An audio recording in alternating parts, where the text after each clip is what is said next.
बिस्मिल्लाहिर्रहमानिर्रहीम। Welcome to English PS. आज के इस क्लास में आप एक छोटा सा एडवांस इंग्लिश सेंटेंस स्ट्रक्चर सीखने वाले हैं जो स्पोकन इंग्लिश के लिए इंतहाई इम्पोर्टेंट है। So let's start. क्या पता वो कहाँ रहता है, क्या पता हम मिलेंगे या नहीं, क्या पता उसने इंग्लिश सीखा था या नहीं, क्या पता वो कौन था, क्या पता वो कहाँ चला गया।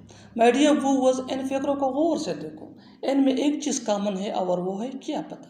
ऐसे फ़िक्र हम अपने डेली लाइफ में ज़रूर बोलते या दूसरों से सुनते हैं, इसलिए कि ये हमारे डेली लाइफ का इम्पोर्टेंट पार्ट्स हैं।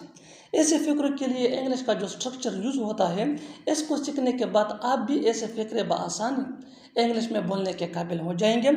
और वो स्ट्रक्चर इंतहाई सिंपल सादा सा है। Who nose plus sentence. कितना सादा आसान स्ट्रक्चर है। Who nose plus sentence.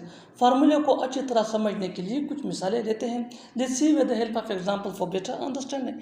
क्या पता वो कहाँ रहता है, क्या पता वो कहाँ रहता है। Who knows where he lives, who knows where he lives.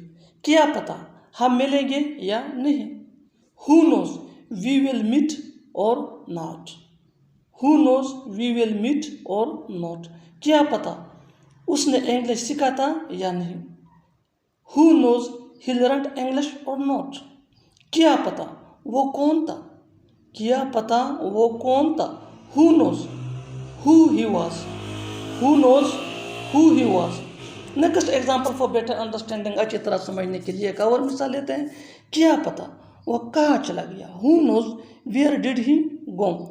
और आखिर में ये फ़िक्रा आपके लिए, इसको ट्रांसलेट करके कमेंट बॉक्स में ज़रूर लिखना। देखते हैं कि आप इसे सही करते हैं या नहीं। क्या पता वो कहाँ है, क्या पता वो कहाँ है। Subscribe English PS for more advance English structure. Thanks मांगना।